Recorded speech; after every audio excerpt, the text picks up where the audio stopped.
آج ہم بات کریں گے اولیاء اللہ کی اوصاف و اخلاق پر۔ آپ جانتے ہیں کہ پہلے ہم نے اولیاء اللہ کی اقسام پر گفتگو کی، اس کے بعد ہم اولیاء اللہ کے اوصاف شروع کر دیے۔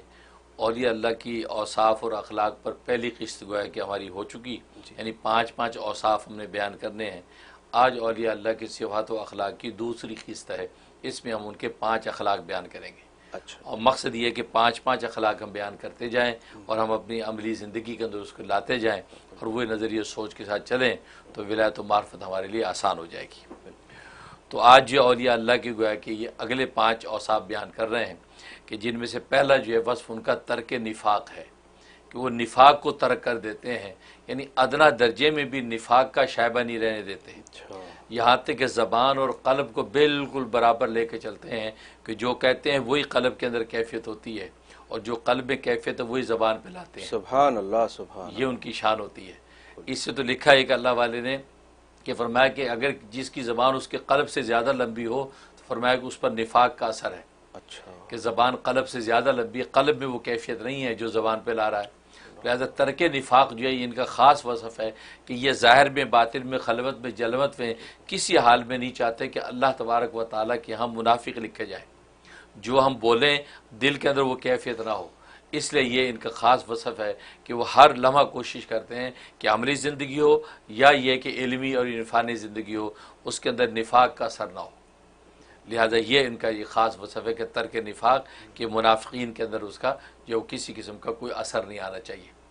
یہاں تک کہ حضرت خضر علیہ السلام کی ملاقات حضرت عمر بن عبدالعزیز رحمۃ اللہ علیہ سے ہوئی۔ حضرت خضر علیہ السلام نے ان سے کہا کہ فرمایا کہ جو شخص جو ہے وہ جلوت میں کچھ اور کہے اور خلوت میں کچھ اور کرے وہ منافق ہے، اور منافق جو ہے جہنم کے سب سے نیچے گڑھے میں گرتا ہے۔ اللہ اکبر۔ تو لہٰذا آپ دیکھتے ہیں کہ آج ہماری عام زندگی کا معمول یہی ہے کہ انسان زبان سے ہم کچھ کہہ دیتے ہیں، پھر کہہ دیتے ہیں اس میں یہ مسئلے تھے، اس میں یہ یار پرابلم ہے، یہ مسئلہ ہے، ڈپلومیسی کی لائف ہو گئی ہے۔ تو نظریہ یہ ہے کہ خرابی وہ ہمارے قلب میں پیدا ہونا شروع ہو گئی۔ تو ترک نفاق۔ اور دوسرا ان کا وصف یہ ہے کہ حاکموں کے ظلم پر صبر کرنا، کہ وقت کے حاکم اگر ظلم و ستم ڈھاتے ہیں تو اس پر صبر کرتے ہیں۔ اچھا، ایون ہے کہ ان کے لیے بد دعا بھی نہیں کرتے، کوئی جزا فضا بھی نہیں کرتے، اور وہ یہ سمجھتے ہیں کہ ہماری جو زندگی کا جو شب و روز ہے، ہمارے ظاہر و باطن کے اندر جو جو جو کمی بیشی ہے، یہ اس کا اثر ہے کہ اللہ تبارک و تعالیٰ ہم پر یہ مصیبتیں توڑ رہا ہے، اور یہ حاکم وقت کو اللہ نے سزا بنا کے ہمارے پہ مسلط کیا ہے تاکہ ہمارے گناہوں کی پاداش دنیا میں نمٹ جائے اور آخرت میں ہم بچ جائیں۔ لہٰذا اس پر صبر کرتے ہیں کہ حاکموں کے ظلم پر جو صبر کرتے ہیں اور وہ اپنے ہی گناہ کا اس کو سبب سمجھتے ہیں۔ چنانچہ وقت کے ایک ولی نے اپنے جو بھائی کو خط لکھا، وہ بھی اپنے وقت کے ولی تھے، ان کو لکھا کہ ہمارا حاکم بڑا ظالم ہے، یہ کرتا ہے، یہ کرتا ہے، یہ کرتا ہے، ساری شکایت لکھی۔ انہوں نے جواب میں لکھا یہ تمہارے شامت اعمال ہیں، تمہاری شامت اعمال ہے، کیونکہ حدیث میں نبی کریم صلی اللہ علیہ وسلم کا ارشاد ہے کہ اعمالکم اعمالکم، کہ تمہارے جو ہے اعمال جو ہے تمہارے حاکم ہیں۔ اعمالکم اعمالکم، تمہارے اعمال تمہارے حاکم ہوتے ہیں۔ تمہارے اعمال جب اللہ تبارک و تعالیٰ کے ساتھ درست نہیں ہے تو سمجھ لو کہ وقت کا حاکم جو ہے وہ تم پر ظلم سے اس لیے ڈھاتا ہے کہ تمہیں پتہ چلے کہ سب سے بڑے حاکم کے حکم کی اتباع کسے کہتے ہیں۔ لہٰذا یہ وقت کے حاکم کی جو ہے ظلم و ستم جو ہے اس کو برداشت کرو۔ چنانچہ مالک بن دینار رحمۃ اللہ علیہ فرماتے ہیں کہ تورات کے اندر یہ لکھا ہوا ہے کہ اللہ تبارک و تعالیٰ فرماتے ہیں کہ اے لوگو تم اپنے حاکموں کے ظلم و ستم کی شکایت نہ کرو، بلکہ اپنا معاملہ میرے ساتھ درست کرو، میں ان حاکموں کو خود تم پر مہربان کر دوں گا۔ اللہ اکبر۔ اور یہ حاکم اگر تم پر مہربان نہیں ہے اس کا مطلب ہے کہ تمہارا میرے ساتھ معاملہ درست نہیں ہے۔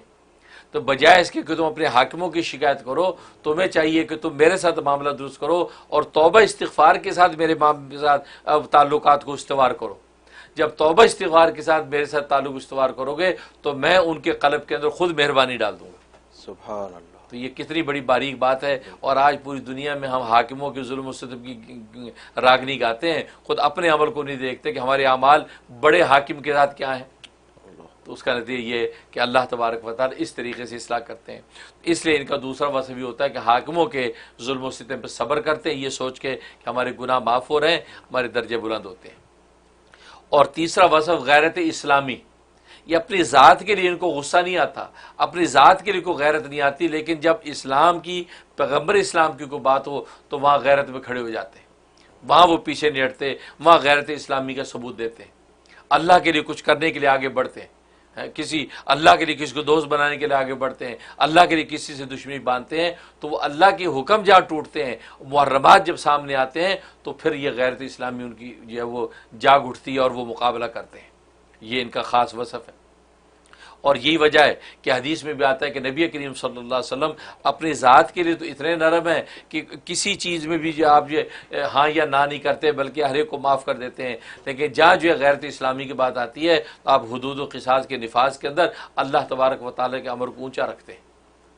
تو یہ غیرت اسلامی کی بڑی اہمیت، یہاں تک کہ حدیث میں آتا ہے کہ موسیٰ علیہ السلام سے اللہ تبارک و تعالیٰ نے پوچھا ہے، موسیٰ تو میرے لیے کیا کرتا ہے؟ تو حضرت موسیٰ علیہ السلام نے فرمایا کہ اللہ کے اے رب ذوالجلال، میں جو آپ کے لیے نمازیں پڑھتا ہوں، میں آپ کے لیے روزے رکھتا ہوں، میں آپ کے لیے خیراتیں بانٹتا ہوں، میں اتنی عبادات کرتا ہوں، پوری لسٹ سنائی۔ اللہ تبارک و تعالیٰ فرمایا موسیٰ یہ سب تو اپنے لیے کرتا ہے، اس میں میرے لیے تو نے کچھ بھی نہیں کیا، یہ سب تو اپنے لیے کرتا ہے، اس کا ذکر فضول ہے۔ یہ بتا کہ تو نے کسی کو میری وجہ سے دوست بنایا، تو نے کسی سے میری وجہ سے دشمنی کی؟ تو حضرت موسیٰ علیہ السلام سمجھ گئے کہ اللہ تبارک و تعالیٰ کے نزدیک سب سے بڑی عبادت اگر ہے وہ یہ کہ اللہ کے لیے کسی کو دوست بنائے اور اللہ ہی کے لیے اس دوست سے ناراض ہو، جس کو کہتے ہیں الحب فی اللہ والبغض فی اللہ۔ حدیث پہ فرمایا کہ اللہ کے لیے محبت کرنا اور اللہ کے لیے بغض رکھنا، فرمایا کہ یہ سب سے بڑی عبادت ہے۔ اور اس لیے صحیح بخاری کی حدیث ہے کہ کل روز قیامت میں اللہ تبارک و تعالیٰ عرش الہی کا سایہ عطا کریں گے 7 قسم کے لوگوں کو، ان میں سے ایک قسم کے وہ لوگ ہوں گے جو آپس میں اللہ کے لیے محبت کرتے ہیں اور اللہ ہی کے لیے آپ ایک دوسرے سے ناراض ہوتے ہیں۔ تو گویا کہ یہ عمل اللہ تبارک و تعالیٰ کو اس لیے پسند ہے کہ اس میں غیرت اسلامی، یعنی اللہ کی خاطر اسے دوست بنایا، اللہ کی خاطر ناراض ہوا۔ یہاں تک کہ حسن بصری رحمۃ اللہ علیہ فرماتے ہیں کہ اگر ایک شخص یہ دعویٰ کرے کہ میں اللہ کے لیے تمہیں اپنا دوست بناتا ہوں اور اس سے دوستی کا اظہار کرے، لیکن اس کی کسی ناجائز اور غیر شرعی حرکت کے اوپر اس سے اس کی غصہ اور ناراضگی نہ ہو، اس کا مطلب اپنے دعوے میں جھوٹا ہے۔ اچھا، یعنی اللہ کے لیے محبت کرنے کا اظہار سبھی کرتے ہیں اور کرتے بھی ہیں، لیکن اگر ان دونوں میں سے کسی نے غیر شرعی حرکت کی تو اس پہ ناراض نہیں ہوتے، اس کا مطلب ہے آپ دعوے میں جھوٹے ہیں، آپ کی محبت اللہ کے لیے نہیں۔ جی، آپ کو ناراض ہونا چاہیے، ہونا چاہیے اصلاح کے لیے، اس کا مطلب یہ ہونا چاہیے، تو پھر پتہ چلے گا واقعی آپ اللہ کے لیے محبت کرتے ہیں، کیونکہ وہ اللہ کے جب حکم کو توڑ رہا ہے، آپ کے ناراضگی کا مطلب ہے کہ محبت سچی تھی۔ بالکل۔ تو ایک جگہ پر سفیان ثوری رحمۃ اللہ علیہ کے خلیفہ زید عبد الواحد بن زید فرماتے ہیں کہ حسن بصری کو یہ جو مقام ملا ہے کہ جو اتنے اونچے مقام پہ پہنچے، کس لیے ملا تمہیں پتہ ہے؟ لوگوں نے کہا نہیں، حضرت نہیں پتہ۔ کہا اس لیے میرا ہے کہ یہ اللہ کے لیے دوست بناتے ہیں اور اللہ کے لیے دشمنی کرتے ہیں۔ سبحان اللہ، ان کی عبادت اور تہجد و اذکار کی وجہ سے اللہ نے حسن بصری کو وہ مقام نہیں دیا۔ یہ مقام اس وجہ سے بنا ہے کہ ان کو میں نے شب روز کی زندگی میں دیکھا ہے کہ یہ کسی سے دوستی کرتے تو اللہ کے لیے کرتے ہیں، اس میں دنیا کا دور دور مفاد نہیں ہوتا۔ سبحان اللہ۔ اور اگر کسی کے ساتھ دشمنی اور بغض رکھتے ہیں تو اللہ کے لیے رکھتے ہیں، اپنی ذات اور نفس کے لیے کچھ نہیں کرتے۔ اور میں اس چیز نے ان کو اس مقام پہ پہنچا دیا کہ وقت کے اولیاء ان کے سامنے شاگرد بن کے بیٹھے ہیں۔ تو یہ تیسری چیز غیرت اسلامی۔ اور چوتھا ان کا وصف ہوتا ہے کہ دنیا سے دل نہ لگانا، یہ دنیا سے دل نہیں لگاتے، بدن بھلے دنیا سے لگے لیکن دل دنیا سے نہیں لگتا، دل اللہ سے لگا کے رکھتے۔ سبحان اللہ۔